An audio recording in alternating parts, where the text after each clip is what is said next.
Halo, Assalamualaikum warahmatullahi wabarakatuh. Halo, selamat pagi, selamat sore, selamat siang, selamat malam teman-teman semua. Semua selamat disebutkan ya, soalnya ini tergantung kapan teman-teman lihat video ini gitu loh. Nah, sebelumnya perkenalkan nama aku Ranti Nabila, merupakan salah satu mahasiswa ilmu komunikasi di Universitas Andalas. Nah, sebenarnya kali ini kita mau ngapain sih gitu kan ya. Nah, di layar ini teman-teman bisa lihat ada tulisan bystander effect, lalu ada juga kata jangan ditunggu, kamu bisa mulai. Nah, mungkin ada yang bertanya-tanya, ini maksudnya apaan sih gitu kan. Ini konteks dari pembicaraan kita kali ini tentang apa sih gitu loh. Nah, sebenarnya ini merupakan satu materi yang sangat menarik gitu kan. Dan emang enak buat dibahas gitu. Nah, langsung aja sih kita mulai gitu kan. Nah, untuk pertama, aku bakal mencantumkan atau bakal memperlihatkan beberapa potongan-potongan berita atau headline dari salah satu berita atau berbagai sumber kan ya. Nah, di sini ada tulisannya, perempuan Amerika Serikat diperkosa di kereta dan penumpang tak menolong gitu. Ini dilansir dari CNN yang publish tanggal 19 Oktober 2021 pada hari Selasa. Nah, ini mungkin dikeluarkan sehari atau 2 hari setelah kejadian. Nah, terus ada juga kutipan yang mengatakan siapapun yang berada di kereta itu harus melihat dan berkaca dan bertanya mengapa mereka membantu dan mengapa mereka tidak melakukan sesuatu gitu kan. Nah, ini merupakan pernyataan yang disampaikan oleh penyidik pada kasus kali ini. Jadi, pada sekitar sebulan yang lalu terjadi kasus pemerkosaan di sebuah kereta, di sebuah gerbong. Nah, di sana seorang laki-laki tidak dikenal memperkosa seorang perempuan di Amerika Serikat dan yang sangat sadisnya di dalam gerbong tersebut tidak hanya mereka berdua, tidak hanya pelaku dan korban, namun ada juga penumpang-penumpang lainnya dan yang sangat mirisnya mereka tidak membantu sedikit pun. Mereka hanya merekam dan berpikir akan ada keajaiban gitu kan yang membantu gitu loh. Nah, terus ada juga berbagai video YouTube yang ini dikutip bahwa ada seorang polisi lalu lintas yang diserang oleh seorang yang tidak dikenal menggunakan senjata tajam. Nah, padahal di saat itu banyak sekali pengendara mobil dan sepeda motor yang berlalu lalang yang melewati jalan tersebut. Namun tidak ada satupun yang menolong.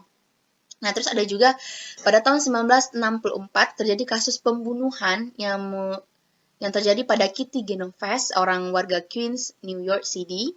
Dan Genovese ini di saat itu lagi jalan pulang, terus udah memarkirkan mobil menuju apartemen dia. Terus gak lama kemudian dia langsung diserang oleh pria yang tidak dikenal dan langsung melakukan pemerkosaan. Nah, sebelum hal itu, maksudnya ketika hal itu terjadi, si Kitty ini udah meminta tolong gitu kan. Nah, pas kan kita udah tahu tuh itu daerah apartemen mereka atau apartemen si Kitty.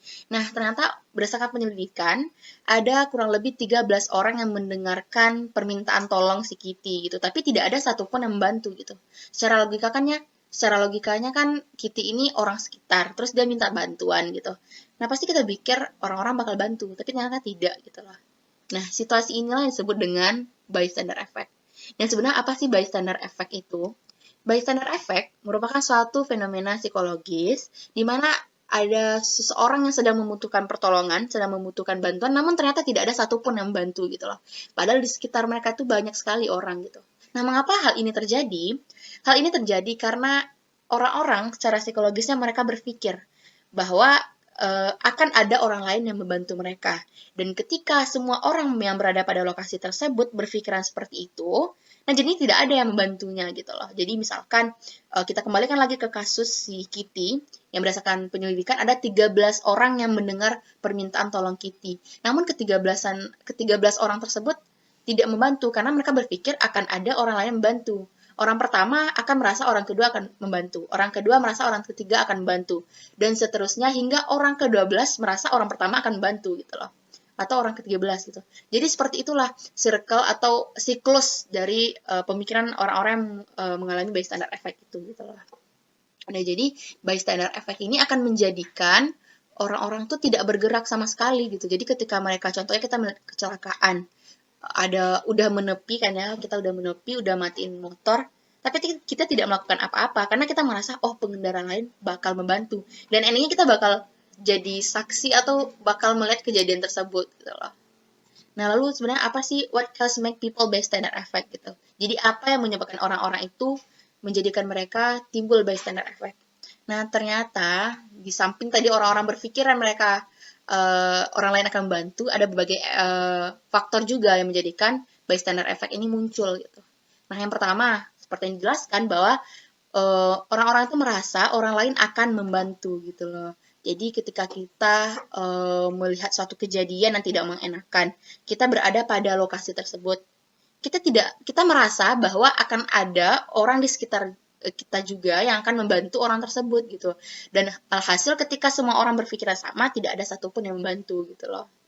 Lalu yang kedua, kita merasa tidak ingin mencampuri urusan orang lain gitu. Nah, di samping kita tadi udah merasa bahwa orang lain akan membantu, ini ibaratnya seperti pembenaran terhadap apa yang kita lakukan gitu. Ini kayak alasan gitu. Kita nggak ingin mencampuri urusan orang lain gitu. Padahal memang sih ada orang-orang yang merasa bahwa, oh, ketika terjadi suatu kejadian tidak mengenakan, contohnya ketika ada sepasang ada laki-laki dan perempuan gitu, mereka pacaran, terus si cowoknya melakukan kekerasan ke cewek gitu. Kita ingin membantu, tapi kita merasa, oh oke, itu bukan urusan kita gitu loh. Jadi kebanyakan ada orang-orang yang merasa tidak ingin mencampuri urusan orang lain gitu. Namun alhasil hal ini menyebabkan munculnya bystander effect tadi.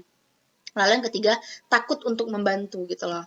Kadang contohnya seperti kecelakaan kan ya, ada kecelakaan. Kadang ada memang beberapa orang yang memang takut untuk membantu orang kecelakaan. Mungkin karena mereka lemah psikologi mereka terhadap hal-hal yang berbau kepada darah, suatu hal yang seperti kesakitan fisik dan lain sebagainya gitu. Tapi ada juga orang-orang yang takut untuk membantu. Contohnya tadi seperti yang dialami oleh perempuan di kereta tadi kan ya, mereka diperkosa, mendapatkan pelecehan gitu. Orang-orang takut untuk membantu karena mereka nanti merasa mereka bakal jadi korban juga gitu loh. Nah, yang terjadi pada Kitty juga seperti itu gitu loh. Orang-orang takut untuk membantu, mungkin mereka bisa jadi pada dahulunya mereka melihat oh Kitty ini sedang diperkosa dan juga ditusuk dengan pisau gitu. Namun takut untuk membantu karena mereka takut akan jadi korban juga gitu loh. Namun, nah kayak gitulah penyebabnya. Lalu yang terakhir adalah bingung harus berbuat apa. Nah, kadang kan kita contohnya melihat kecelakaan, kita bukan tipe orang yang takut darah.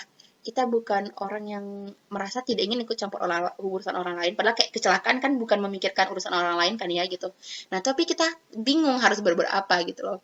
Kita udah menepi, udah matiin motor, tapi kita bingung harus mulai ngebantunya dari apa gitu loh. Kayak kita kayak bantu nggak ya gitu. Kita kayak masih berperang dengan pemikiran-pemikiran kita gitu, dan akhirnya kita tuh kayak nggak tahu harus melakukan apa ketika menghadapi segala sesuatu insiden yang sebenarnya dapat kita bantu gitu loh. Nah, mungkin itu penyebab dari bystander effect ini muncul di tengah masyarakat. Nah, lalu apa sih cara buat mengatasi bystander effect ini gitu loh. Bystander effect ini sebenarnya fenomena kan ya gitu loh. Fenomena yang ditimbulkan oleh orang-orang sekitar gitu loh, oleh masyarakat kita. Jadi ini pun dimulai dari masyarakat kita. Maksudnya kayak mulailah dari diri kita sendiri, kita kasih tahu orang-orang sekitar, kita kasih tahu masyarakat yang lebih luas, dan diharapkan bystander effect ini dapat dikurangi gitu loh. Sebenarnya kalau dimulai dari kita sih insya Allah gitu, kita bisa mengurangi, misalnya kita bisa melawan adanya bystander effect ini. Contohnya tadi misalkan kalau seandainya kita dalam gerbong kereta api tadi kan ya, terus kita lihat perempuan tadi dapat pelecehan, terus kita bantu gitu loh. Meskipun ada belasan orang dalam gerbong tersebut, tapi karena kita udah paham bagaimana cara mengatasi bystander effect ini, kayak pelecehan tersebut dapat kita hentikan gitu loh, dapat kita cegah gitu kan ya. Jadi sebenarnya jika satu orang saja paham mengenai konsep bystander effect ini, paham bagaimana cara mengatasinya, diharapkan bystander effect ini tidak terjadi lagi gitu kok loh. Meskipun mungkin orang-orang sekitar masih berpikiran sama gitu, tapi sebenarnya itu dimulai dari diri kita sendiri. Nah, lalu bagaimana sih cara mengatasi bystander effect ini?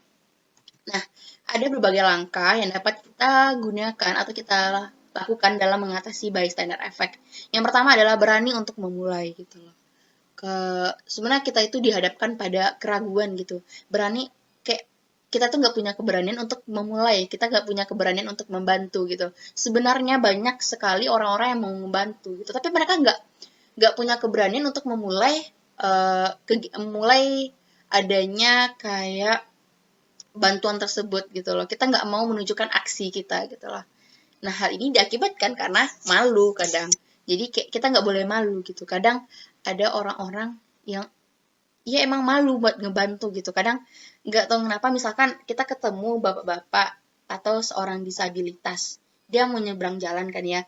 Kita lagi bawa motor. sebenarnya kita bisa ngebantu gitu. Kita dalam hati itu kayak, ih bapaknya nggak bisa lihat tapi mau nyebrang gitu kan ya. Kita kayak mau menepi tapi kayak ragu gitu kan. Kayak soalnya di sana itu kan rame kan ya gitu. Dan ini kita nggak jadi ngebantu karena kita malu gitu. Sebenarnya kayak kita bisa matiin motor terus bantu bapaknya jalan gitu. Sebenarnya kan itu kan perbuatan yang baik, tapi masih banyak orang-orang yang ngerasa malu untuk melakukan suatu hal yang baik tadi gitu loh. Nah, selanjutnya tadi bayangkan kamu ada di posisi korban gitu. Coba kita kembalikan, kita posisikan diri kita sesuai dengan apa yang korban rasakan gitu. Kita posisikan bagaimana rasanya jadi perempuan yang dilecehkan oleh laki-laki yang tidak dikenal, tapi orang-orang sekitar tidak membantu gitu loh. Jadi ketika kita merasakan bagaimana sakitnya pada posisi korban, kita akan tersadar bahwa oh aku harus bantu. Karena kalau aku di posisi korban, pasti aku akan membutuhkan, pasti aku akan menginginkan setidaknya ada satu orang yang membantu aku di posisi tersebut. Nah, lalu yang terakhir adalah dengan pupuk rasa empati dan simpati. Pupuk rasa empati dan simpati ini dibarengi dengan aksi gitu. Jadi kayak kadang manusia itu emang rasa kasihannya besar kan ya.